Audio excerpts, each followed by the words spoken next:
Hola, buenos días. Buenos días. Buenos días. Buenas. Vamos a dar unos minutos, ¿vale? Por si se conecta a alguna persona más que estaba apuntada, ¿vale? Y ya empezamos. Os habrá salido un aviso en Teams, pero bueno, lo recuerdo yo también. La sesión se va a grabar simplemente para compartirlo entre los asistentes y algunas personas inscritas que finalmente no se han podido unir. Normalmente lo que se va a compartir es nuestra propia grabación, pero bueno, si alguien no quiere que salga su cara, pues que quite la cámara, ¿vale? Lo avisamos siempre al inicio por si acaso. Y dicho eso, vamos a dar nada, 2 minutitos por si se conecta alguien más y ya vamos empezando, ¿vale? Buenos días. Buenos días. Buenos días. Hola, buenos días.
Bueno, comentaros también que de momento hemos silenciado los micrófonos de todos, ¿vale? Para que no se cuele ruido de fondo y cosas así. Pero bueno, vamos a dejar tiempo al final para que preguntéis lo que queráis y vosotros mismos os podéis activar los micrófonos al final para preguntar lo que necesitéis y también hay una opción de preguntas y respuestas aquí en el chat, ¿vale? Ahora en un minutito ya empezamos.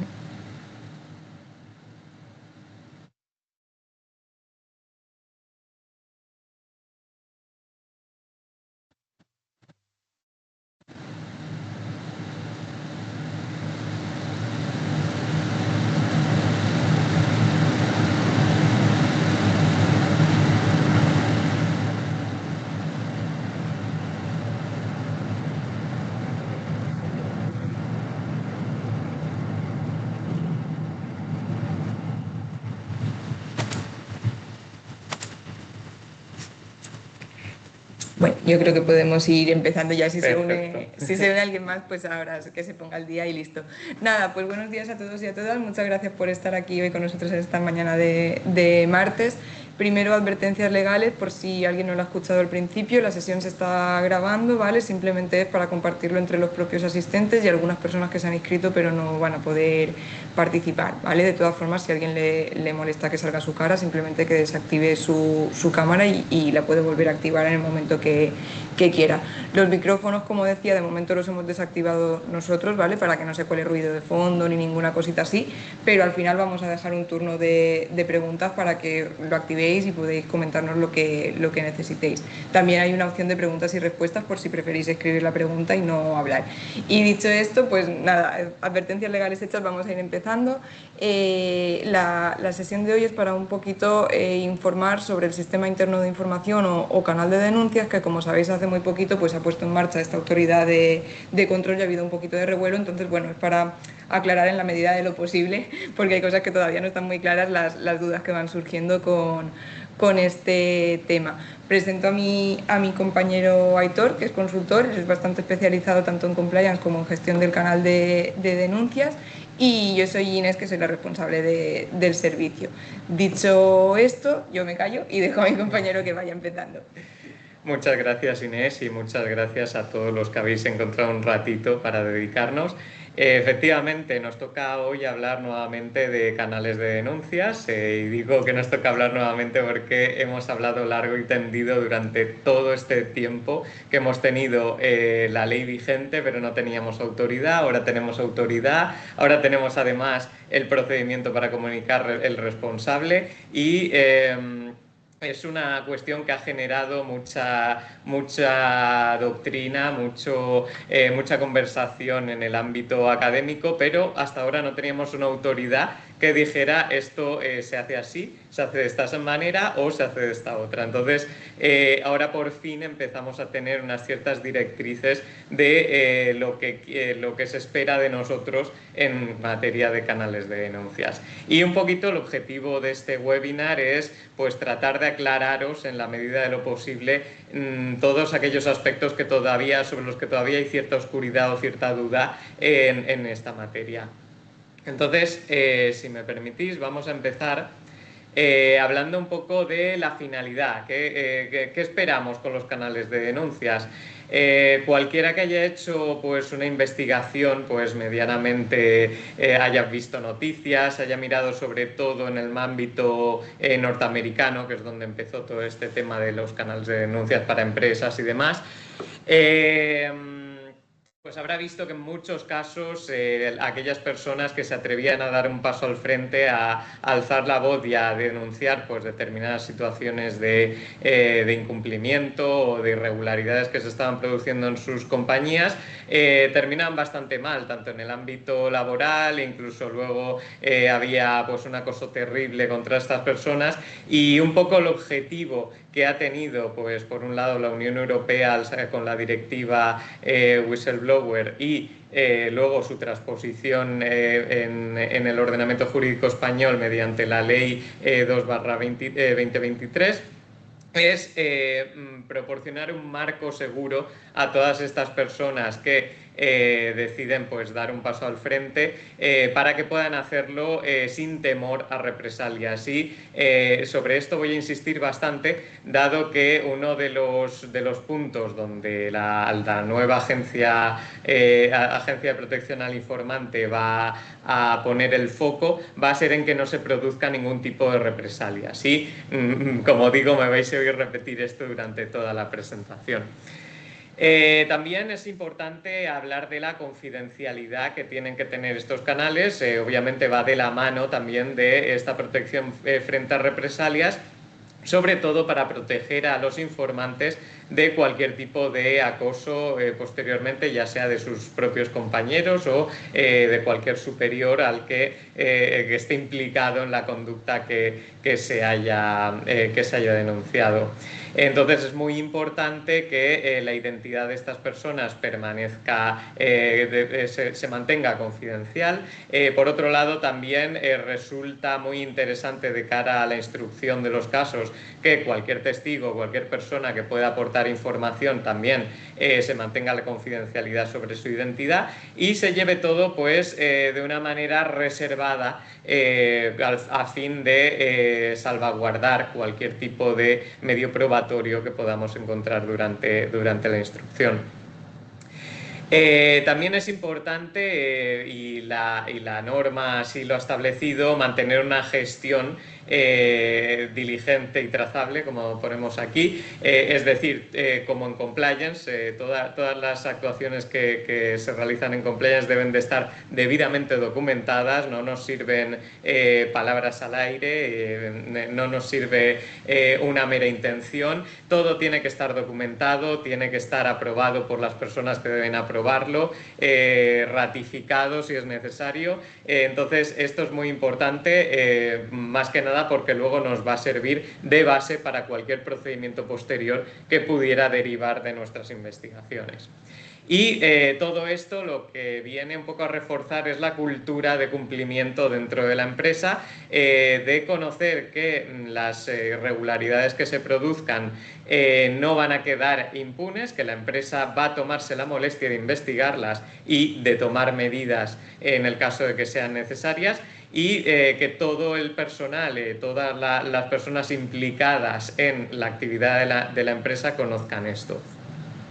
Para conseguir estos objetivos, lo que se ha propuesto en la ley, bueno, se ha establecido en la ley es determinadas figuras clave que van a estar muy presentes en el ámbito de nuestro canal de denuncias, que disculpadme, yo hablo de canales de denuncias, pero bueno, sinónimo de canal ético, sinónimo de canal interno de información, que es la denominación que ha adoptado la ley, pero bueno, como yo vengo del sistema anterior, suelo hablar muy a menudo de canales de denuncias. Bueno, los componentes que os comentaba, bueno, en primer lugar, la obligación de aquellas entidades que se han establecido en la ley de tener un canal interno de información. Hablaremos más adelante de cuáles son estas entidades, con más profundidad. Luego también hablaremos del responsable de este sistema, una persona de la organización que va a coordinar toda la actividad que tiene que ver con el canal de denuncias. Por otro lado, dos documentos fundamentales, la política de protección al informante y el procedimiento de gestión de las denuncias. La primera sienta las bases del funcionamiento del canal y establece los principios fundamentales que lo van a regir, mientras que el procedimiento de gestión baja un poco a tierra todo lo que tiene que ver con la gestión de las comunicaciones que se vayan recibiendo y cómo realizar la instrucción de todos esos casos. Y por último, el libro registro, que no es otra cosa que un registro de todas las denuncias que se van recibiendo, en qué momento se reciben, su materia, en qué estado se encuentran de tramitación, simplemente para llevar una trazabilidad de cualquier denuncia que se reciba. Dicho esto, vamos a hablar un poco de los elementos estructurales comunes a todos los canales de denuncias. Es importante que a la hora de diseñar un canal de denuncias se tenga en cuenta pues a todas las partes implicadas en el mismo, y no es algo que pueda venir simplemente de dirección, que se establezca como buenamente ellos decidan, sino que además en aquellas empresas en las que exista representación legal de los trabajadores se les tiene que consultar, y esto es importante.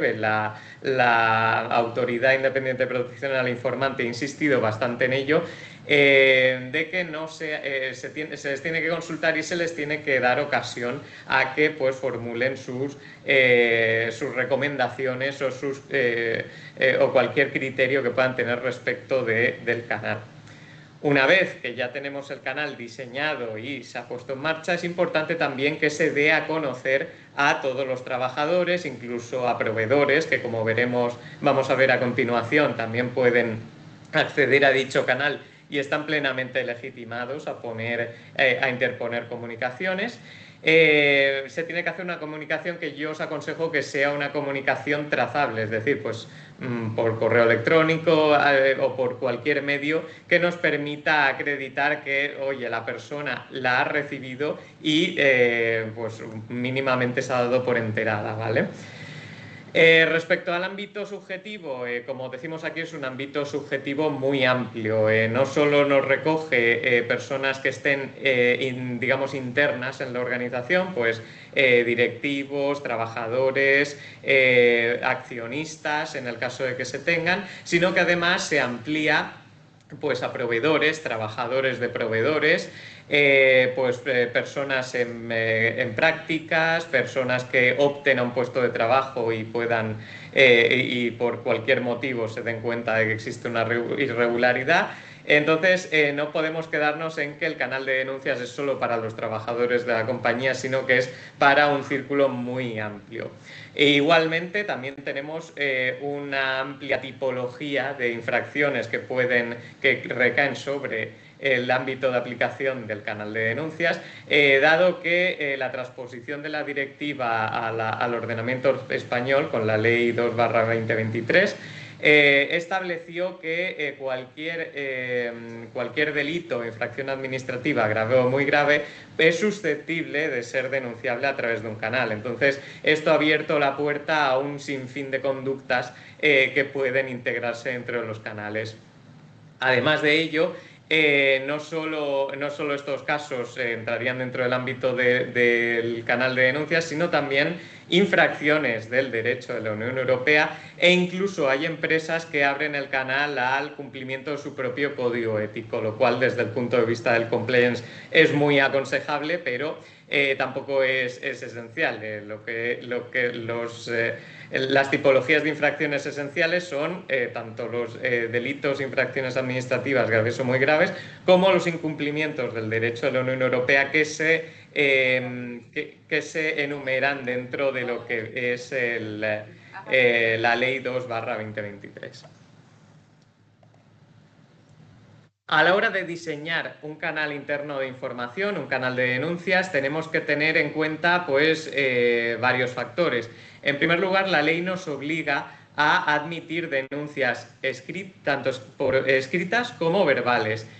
Sobre esto hubo dudas al principio sobre si eran medios alternativos, si la teníamos solo escrita o solo verbales, pero posteriormente ya se ha pronunciado la autoridad sobre esto y se tienen que admitir ambas. Es decir, el informante puede formular su denuncia o su comunicación de forma escrita o de forma verbal, y esto el canal lo tiene que permitir técnicamente. Por otro lado, el canal tiene que preservar el anonimato de la persona que interpone la comunicación. Esto también fue objeto de discusión al principio, pero efectivamente cualquier persona debe de poder formular una comunicación sin revelar su identidad, y todo tiene que estar configurado de forma que se le permita hacerlo con una tranquilidad de que no va a ser revelada su identidad, o que ni siquiera la persona que recibe la denuncia va a conocer su identidad. Se tiene que mantener también un canal de comunicación bidireccional entre el comité instructor y la persona que formula la denuncia. Sería pues una especie de chat en la propia herramienta de denuncias, donde tanto la persona puede comunicarse con el comité instructor como el comité instructor con esta persona. Además, como veremos, hay que darle un acuse de recibo dentro de los 7 días desde que interpone la denuncia. Bueno, también en el caso de que tengamos otros buzones, como puede ser un buzón de quejas o un buzón de recursos humanos, el canal de denuncia o el canal interno de información tiene que estar separado de este tipo de canales. Por otro lado, lo que sí se debería integrar, y sobre esto también ha insistido la autoridad, son otros canales para comunicar infracciones, como pueden ser los que podrían haber respecto de prevención de blanqueo de capitales, o canales para denunciar acoso. No obstante, en estos casos, y es muy importante, que los plazos se tienen que seguir conforme a los protocolos ya establecidos. Es decir, si nos llega una denuncia de acoso, tenemos que regirnos por nuestro protocolo de acoso y no por los plazos que nos impone la Ley de Protección al Informante. Esto es importante tenerlo en cuenta, porque vamos a recibir distintas tipologías de denuncias por un solo canal, por un mecanismo de ventanilla única, pero cada una va a tener su distinta tramitación. Aquí vemos un poco una línea del tiempo que nos muestra el procedimiento que ha establecido la Ley 2/2023 para la gestión de las denuncias. Una vez que se recibe la denuncia, tenemos 7 días naturales para dar acuse de recibo. Ojo, no es lo mismo el acuse de recibo que la confirmación de que va a ser tramitada la comunicación.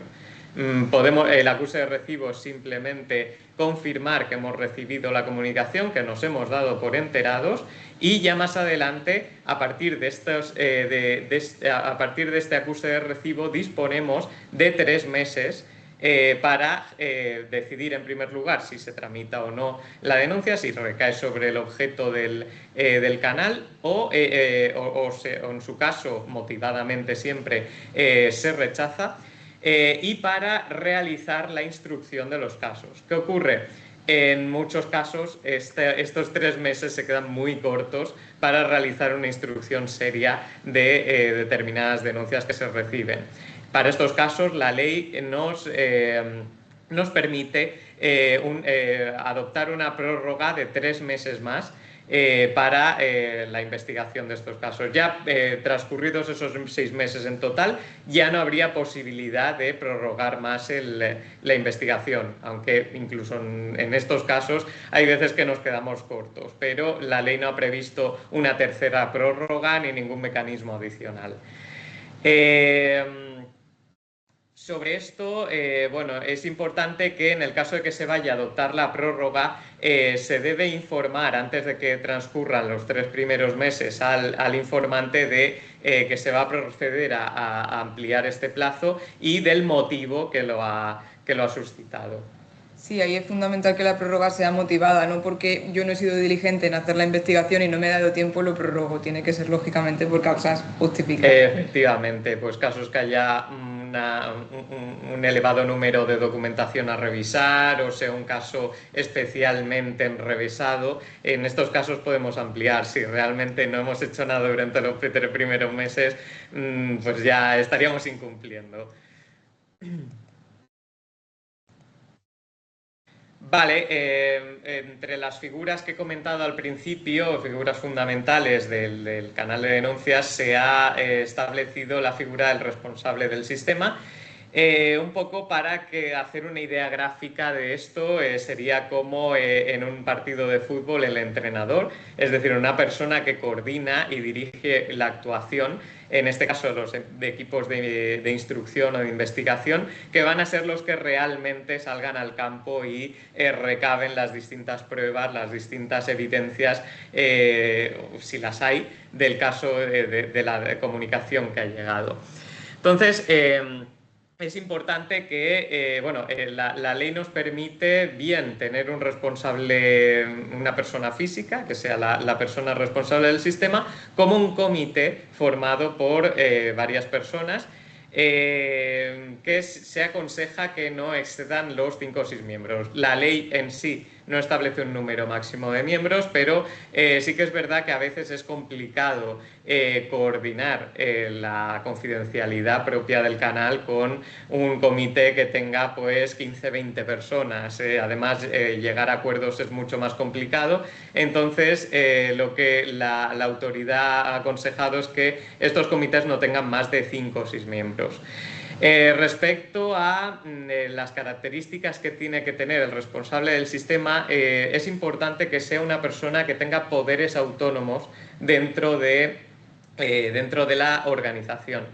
Que no sea una persona que necesite pedir autorización a un superior para, por ejemplo, iniciar una investigación. Esto es importantísimo. Y sobre todo una persona que, en la medida de lo posible, esté desvinculada del órgano de administración o de gobierno de la entidad.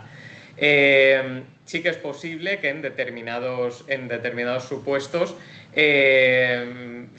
la organización sea tan pequeñita que haya que nombrar a alguien que esté dentro de ese órgano de gobierno, pero siempre en estos casos habrá que justificarlo suficientemente. No sé, creo que hay alguna pregunta.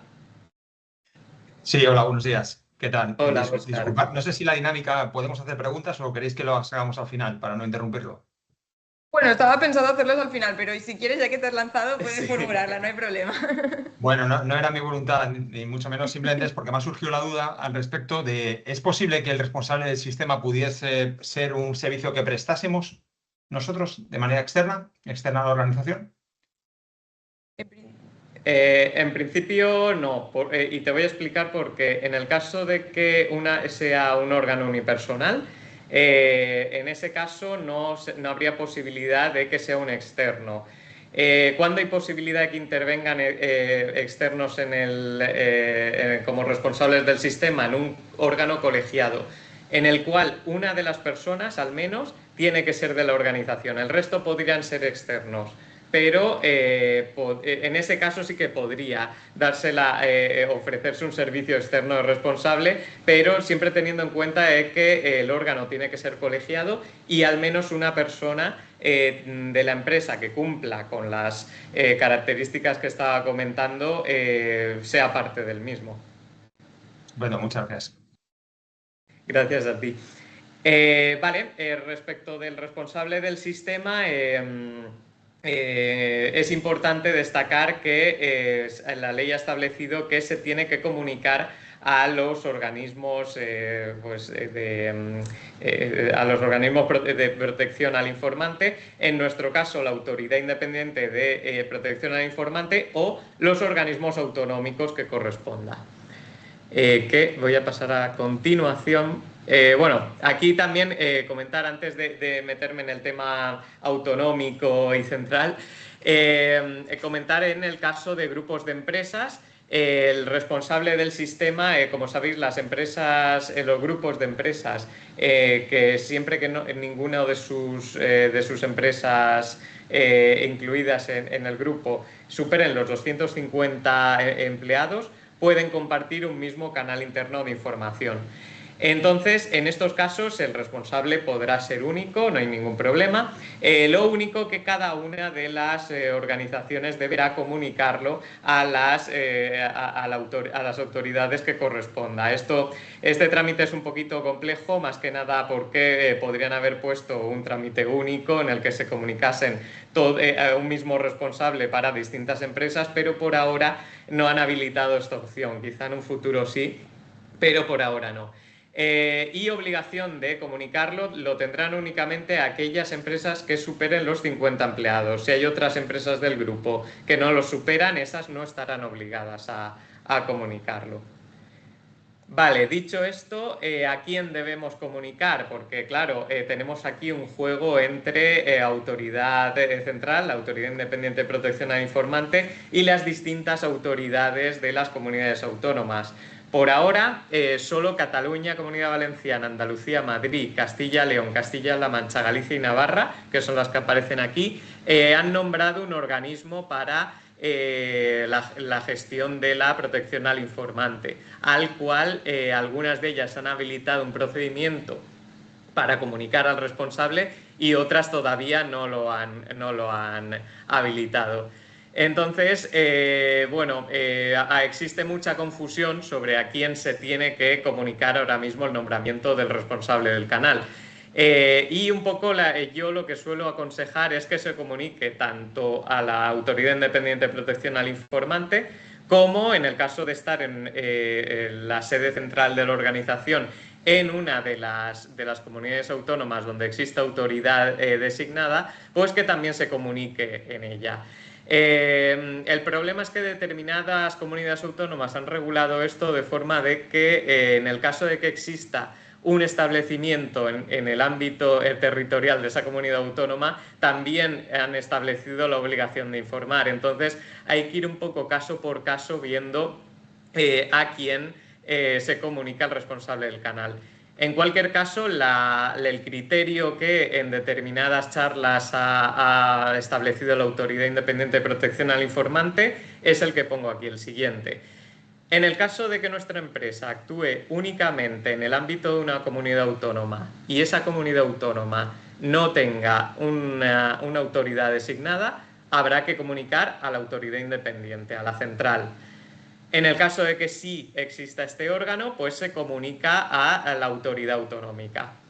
Y en el caso de organizaciones de ámbito nacional, pues se tiene que comunicar a la Autoridad Independiente de Protección al Informante, a la central.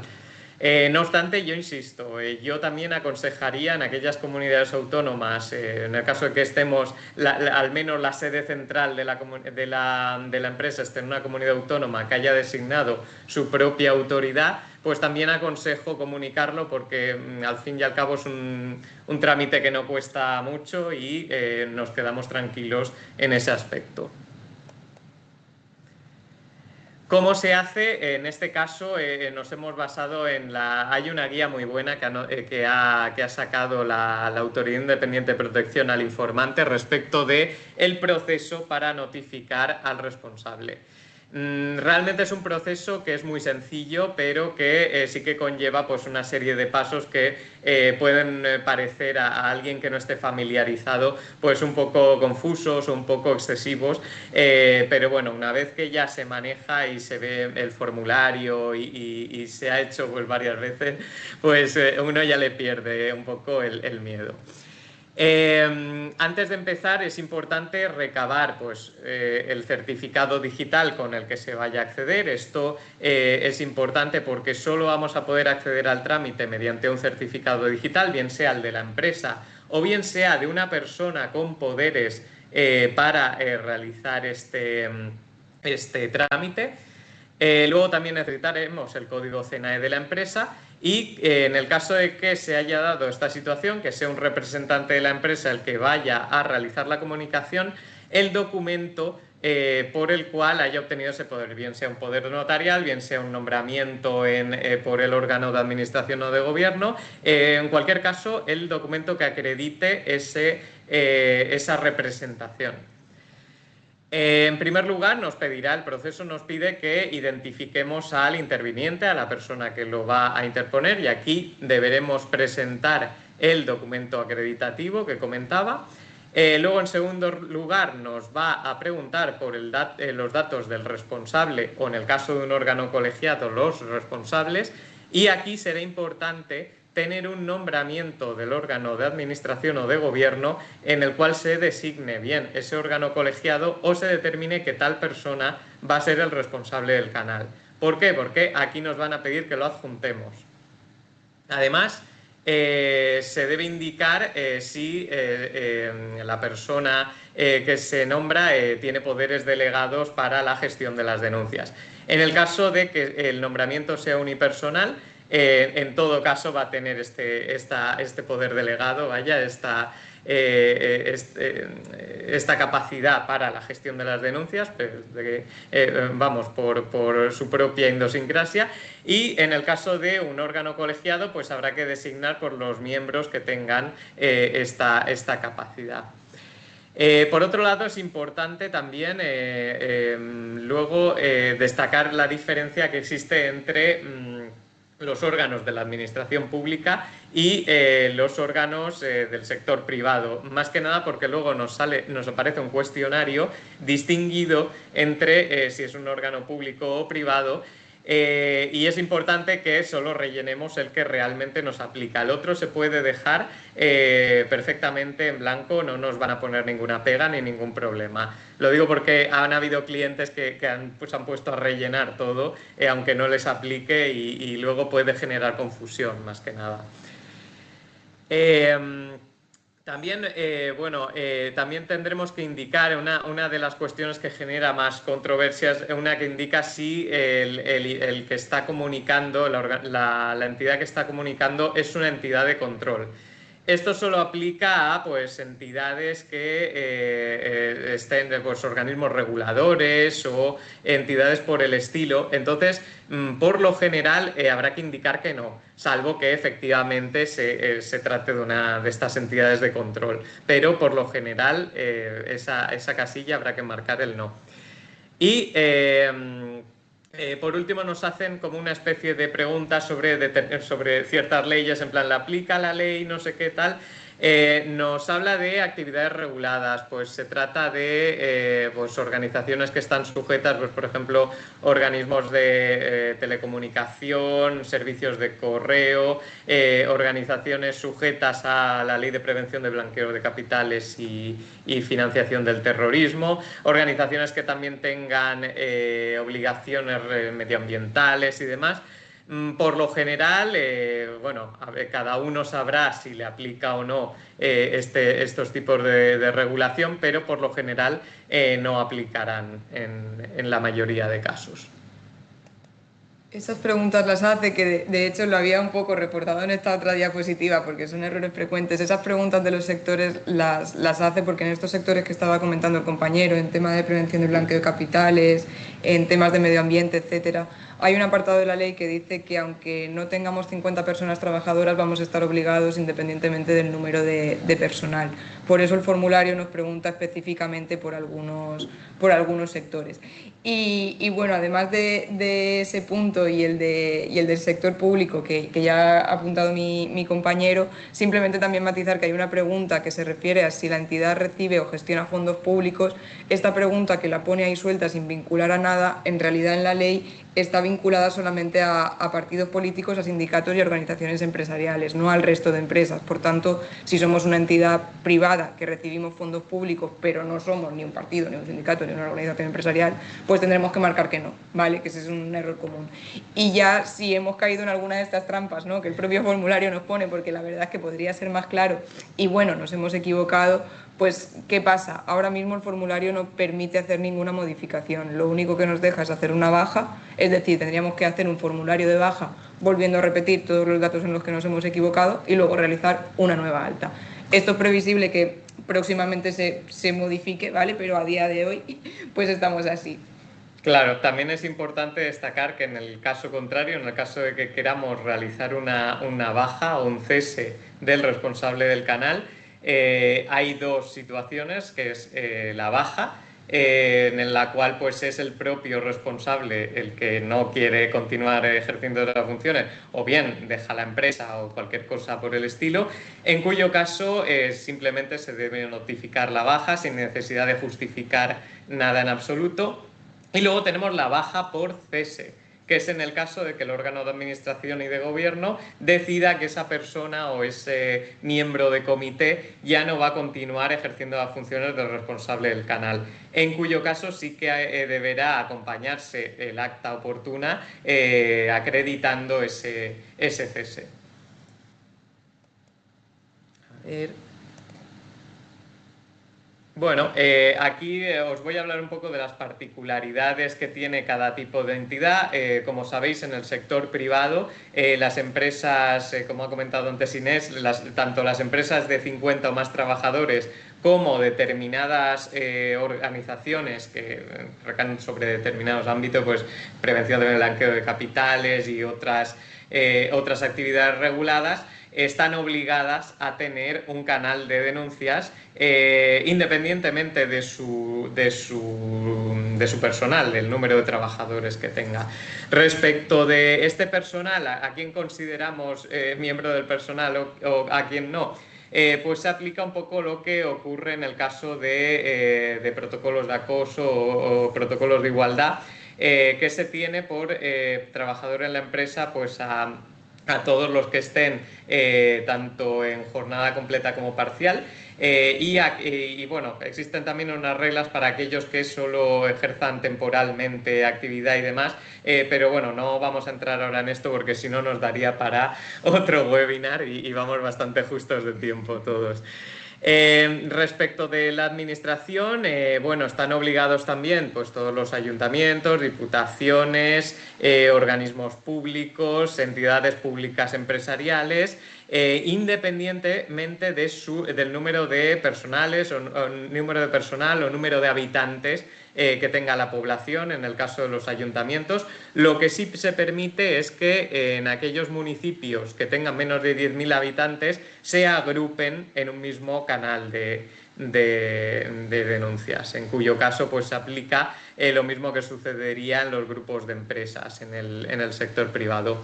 Y tanto en la administración local como en el caso de los partidos políticos, sindicatos y fundaciones, se recomienda que el responsable del canal no sea un cargo electo, más que nada por evitar cualquier injerencia que pueda tener en la gestión pues, de cualquier comunicación que se reciba y pueda ser perjudicial desde un punto de vista político. Vale, respecto de la protección al informante, como hemos comentado, bueno, se prohíbe cualquier tipo de represalias contra el informante, entendiendo como tales cualquier conducta que le pueda perjudicar, le pueda suponerle un perjuicio y que tenga su origen en la comunicación que ha realizado. Dicha prohibición de represalias no solo se acoge respecto del informante, sino también respecto del responsable del canal.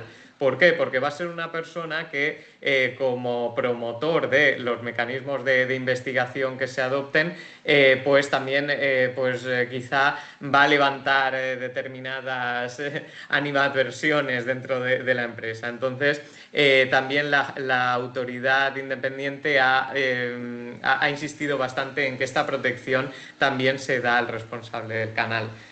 Como hemos comentado, también el anonimato y la confidencialidad son puntos cruciales.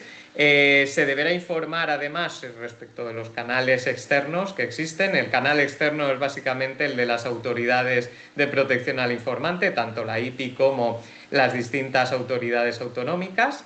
Y lo que permiten al informante es poner comunicaciones fuera de lo que es el sistema de la propia empresa y así garantizar que no existen represalias contra él.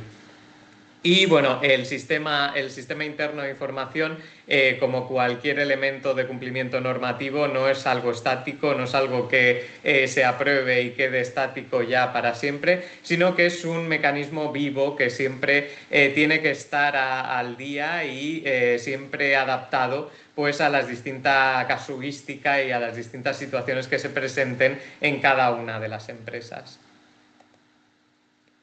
Por último, bueno, yo os voy a hablar de la política de protección al informante, que va a ser el documento que va a articular, va a ser la columna vertebral del sistema de información, porque lo que va a tener van a ser las directrices básicas y los principios que van a regir el sistema interno de información.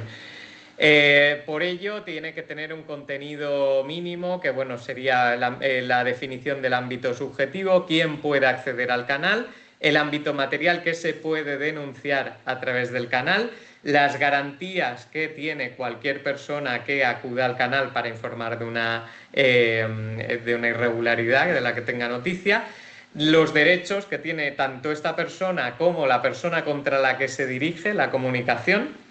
Y básicamente pues tiene derecho a ser pues igual que en el proceso penal, a que es inocente hasta que no se demuestre lo contrario, el derecho al honor, el derecho también a la confidencialidad, que hasta que no se sepa el resultado de la investigación, esta persona no se puede difundir que esta persona es presuntamente responsable de tal cosa o tal otra.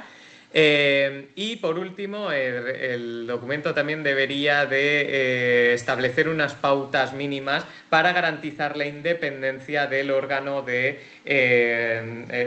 la persona responsable del canal y de los comités de instrucción. A este documento siempre es muy bueno añadir también el procedimiento de gestión de las denuncias, que lo que va a hacer es regular el procedimiento de instrucción desde la recepción de la denuncia hasta pues que se tomen las medidas que se consideren oportunas en su caso. Y a partir de aquí cedo la palabra a Inés nuevamente para que os explique algunos casos que ha habido de sanciones respecto de estos temas. Sí, bueno, muchas gracias por darme paso. Nada, aquí en esta última parte, muy rápidamente vamos a ver un poquito qué repercusiones está teniendo ya esa actividad de las autoridades de control y un poco la línea que se espera de la responsabilidad que asume el responsable del propio sistema interno de información en su actividad. En cuanto a sanciones, tenemos una sanción que ya se ha producido en este caso por la autoridad catalana, por Antifrau, que en este caso le impuso a una organización la friolera de 600.000 euros, ¿vale? Como veis aquí en la diapositiva, porque bueno, aquí el caso fue que una determinada trabajadora de esa organización recurrió al canal interno para denunciar una serie de irregularidades en la contratación, en los cobros de pluses, comisiones, etcétera, y bueno, como no se la atendía internamente como ella consideraba, fue y presentó la comunicación antifraude, ¿vale? Esta es una de las finalidades precisamente de esas autoridades autonómicas también, ¿no? Que si internamente nuestra organización no atiende nuestra petición, tengamos esa segunda vía ante el organismo. ¿Qué sucedió aquí? Que una vez la empresa se dio cuenta de que la trabajadora había ido a antifraude, le hizo una sanción de suspensión de empleo y sueldo durante 6 días. Esto, lógicamente, la trabajadora lo recurrió en sede social, en vía laboral, y se le dio la razón, y esa sanción que se dio por vía laboral fue la que abrió la puerta a la investigación de la agencia antifraude para imponer esta vez esa sanción administrativa de 600.000 euros, ¿vale? Esa es un poco la más, a lo mejor ya la conocíais, es un poco la que más está sonando últimamente porque es de las primeras que ha habido en esta materia. Luego también, simplemente por recalcarlo un poquito, aunque ya lo ha comentado el compañero, estas 4 que hemos recogido aquí son las áreas críticas en las que pensamos, en las que todo apunta a que se van a centrar las autoridades. Primero, en la independencia del responsable del sistema interno de información, sea independiente o sea colegiado. Si es colegiado, pues todos los órganos tendrán que tener todas las personas del órgano tendrán que tener esos requisitos de independencia que ya ha comentado el compañero, por lo que no me voy a extender. El tema de la prohibición de represalias, en la que también ha insistido mucho mi compañero. Y en el tema de confidencialidad, simplemente aquí apuntar que esto, por cuanto puede tener relación con otros organismos, como por ejemplo con la Agencia Española de Protección de Datos, pues ahí, sobre todo en el tema de confidencialidad, protección de la identidad del informante y anonimato, se abre la puerta a posibilidad de sanción o revisión por otras autoridades como la Agencia Española de Protección de Datos, ¿vale? Que siempre que haya datos personales en juego, pues ya sabemos que puede tener también implicación. Y por último, la trazabilidad. La trazabilidad también es bastante relevante a efectos de la propia defensa de nuestra sociedad, ¿no? Para poder acreditar que todo el procedimiento se ha hecho conforme a las garantías y conforme a lo establecido en la normativa. Vale.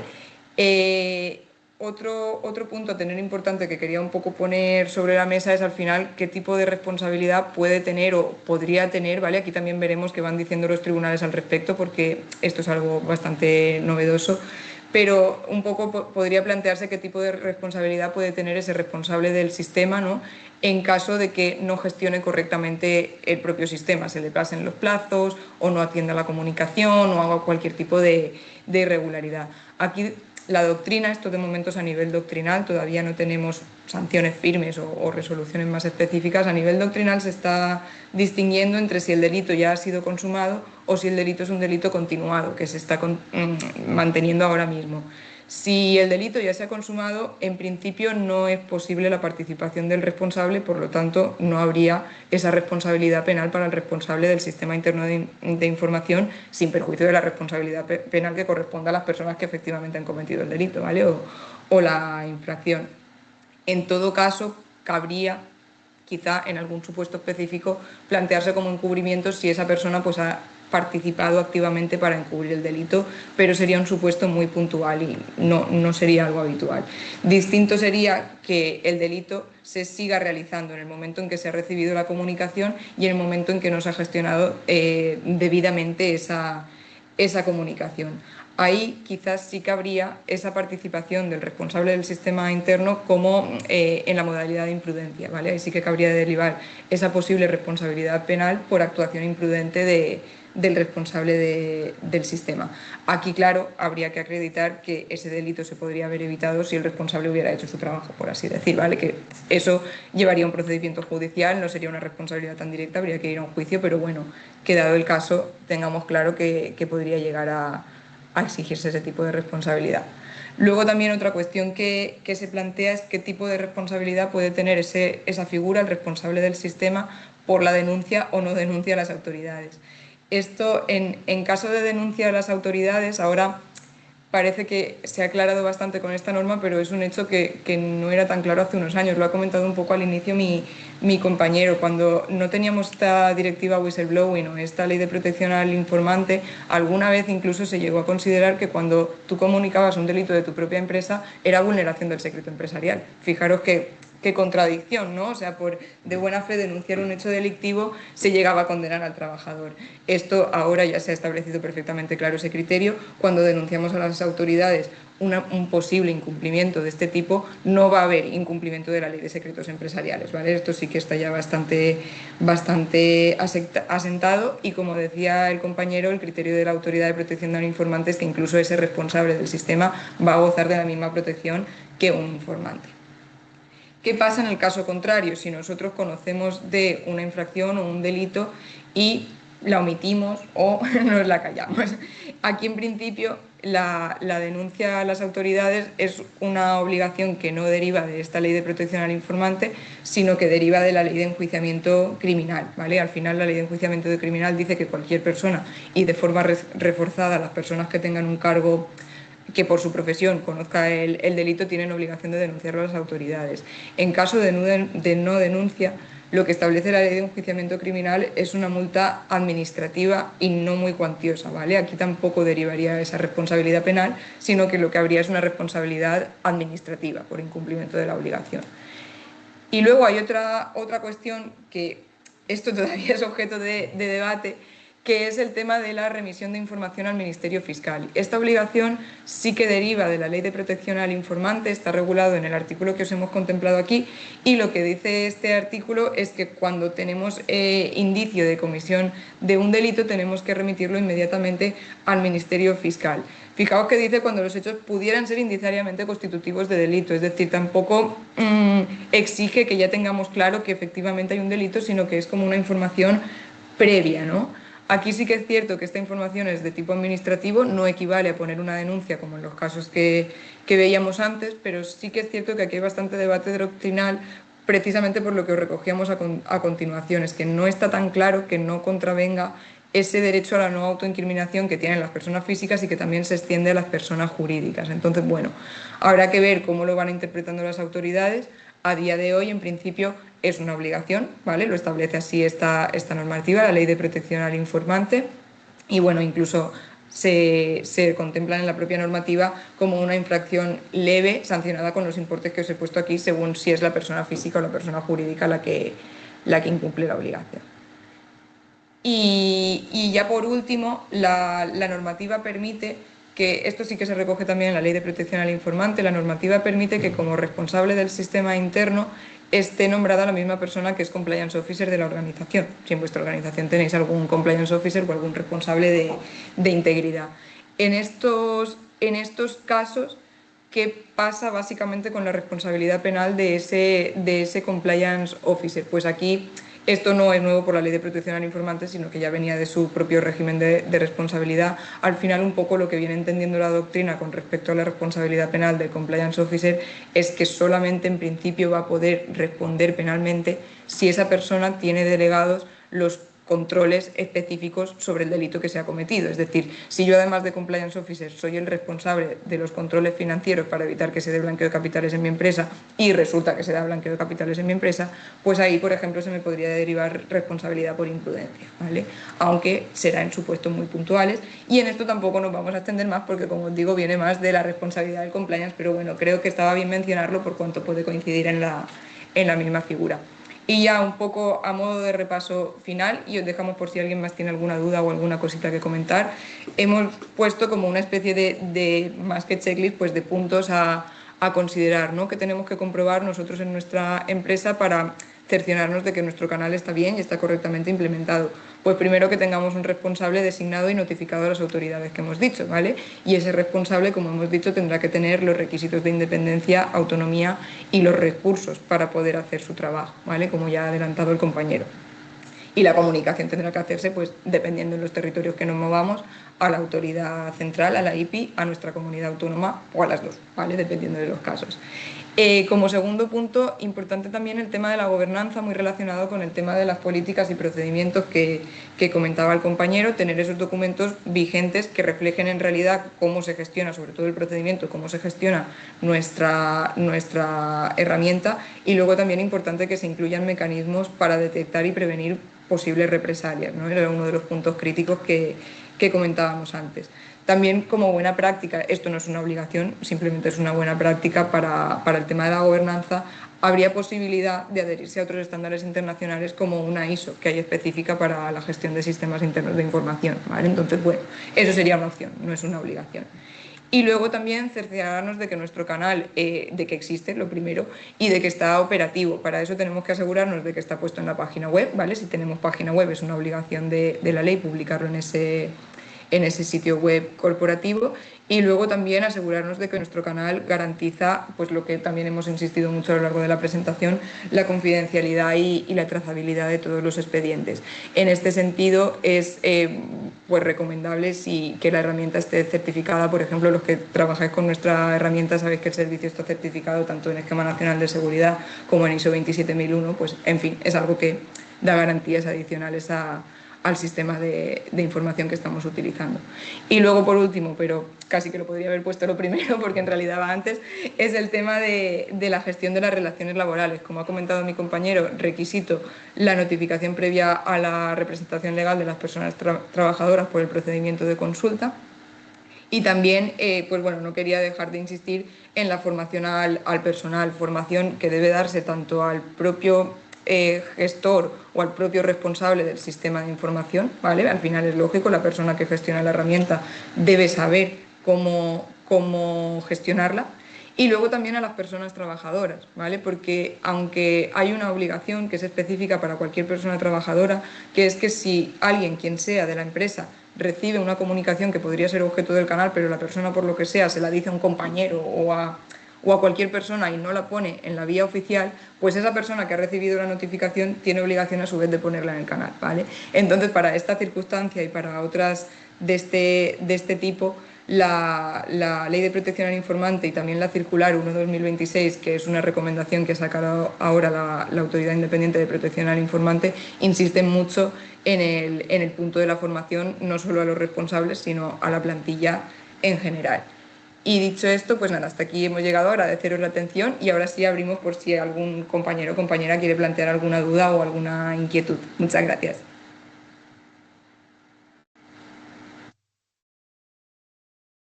Vale. Vamos a dar micrófono a un compañero que ha levantado la mano. Sí, Pablo, puedes activar el micrófono si... Sí, lo puedes activar tú Sí, mismo. exacto. Eso es. Hola, ¿qué tal? Buenas. Yo tenía un par de dudas sobre el tema de grupos de empresa, porque si no me equivoco, creo que habéis dicho que en grupos de empresa, las empresas que tengan menos de 50 empleados no tienen que hacer la comunicación. No sé si esto es así o no. Sí, efectivamente, Vale, así o sea que es. solamente habría que hacer la comunicación en las empresas del grupo que tengan más de 50 y en el resto no. Eso es. Vale. Exacto.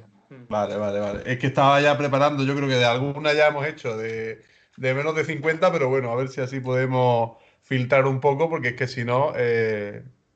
Y otra duda era... Vale, creo que también habéis dicho que si dentro del grupo alguna empresa supera más de 250 trabajadores, tiene que tener un canal de denuncias propio, porque nosotros lo tenemos todo, digamos, unificado, o sea, un canal de denuncias con un sistema de compliance y tal. Entonces, no sé si esto es así. Sí, en principio, si una empresa supera ese número, la ley no le permite compartir el canal con otras. Debería tener un canal diferenciado y propio y pues con todos los requisitos, con su propia política, con su propio responsable, con todo independiente, efectivamente. Vale. Pues nada, esas eran mis dos dudas. Gracias. Muchas Gracias. gracias, Pablo. Óscar, creo que tú también tenías la mano levantada. Sí, ¿qué tal? Muchas gracias. Oye, ha estado genial la presentación, bastante ilustrativa y sobre todo bastante fácil de comprenderlo. Entonces, la cuestión, la duda que tengo es sobre los servicios que prestaríais vosotros a la hora del canal de denuncias o el sistema de información, ¿no? Simplemente sería lo que sería el soporte del software y demás, o también, dado vuestro expertise en cumplimiento normativo, ampliaría muchísimo más lo de la creación, parte documental, el alta de responsable, etcétera, etcétera. Sí, pues ahí, gracias por la pregunta, Óscar, y por tus palabras de ánimo a la presentación, que Efectivamente, sabemos muchas que siempre el gracias. tema legal es complicado de transmitir. Ahí tenemos varias modalidades, ¿vale? Y quizás si tienes interés en alguna modalidad en particular nos puedes preguntar a través del correo que hemos proporcionado, pero bueno, por aclararlo y comentarlo un poquito en general, ofrecemos principalmente dos modalidades. Una es simplemente la herramienta, lo que es la herramienta canal de denuncias para gestionar esa recepción de comunicaciones con nuestro soporte informático a la herramienta, lógicamente. Y luego en una segunda vertiente, además de esa herramienta, ofrecemos nuestro apoyo como gestores del canal. ¿Vale? Que el gestor es una figura en la que no hemos entrado mucho. Gestor es una figura que está justo por debajo del responsable del sistema interno de información, es decir, el responsable, como hemos comentado, normalmente debe ser alguien dentro de la propia organización. Lo que sí permite la ley, además expresamente, es externalizar la gestión de ese canal en cuanto a recepción y un poco apoyo al responsable en la gestión de esas comunicaciones, ¿vale? Nosotros tenemos principalmente esas dos modalidades. Puntualmente ofrecemos también otro tipo de apoyo, otro tipo de asesoramiento que, dado el caso, se podría comentar. Además de esas dos modalidades principales, también ofrecemos formación tanto al personal, a la plantilla, como hemos indicado, como específica para las personas dentro de la organización que son responsables del sistema, ¿vale? Ahí tienes toda la información de todos los servicios. Si requieres algo un poquito más específico o tienes alguna duda particular, nos la puedes plantear sin problema por correo. No, y sí, pues mira, me surge ahora esta segunda pregunta, que sería en relación con el sector público, por un tema de vinculación que nosotros tenemos con ellos. ¿También se puede llegar a gestionar de forma externa ese canal por parte vuestra? La gestión, sí, en principio. Se puede, efectivamente, lo único que la administración en concreto deberá acreditar que no dispone de medios propios, de, por ejemplo, personal propio formado en la materia para recurrir a ese servicio, pero sí, también se podría. Eso es justificar como la insuficiencia de medios y por eso recurres a un externo, pero sí se puede. Muchas gracias. Gracias. A ti. No sé si hay alguna pregunta más. Si no, como vamos justitos de hora, cerramos aquí. De todos modos, tenéis aquí en pantalla nuestro correo, que si en un ratito surge cualquier cosa, pues nos podéis escribir ahí. Y nada, pues lo dicho, muchas gracias por vuestra atención y si necesitáis algún tipo de asistencia para presentar la comunicación o tenéis alguna duda con la gestión del canal, pues estamos a vuestra disposición, ¿de acuerdo? Muchas gracias a todos. Gracias, buen día a todos. Gracias. Hasta luego.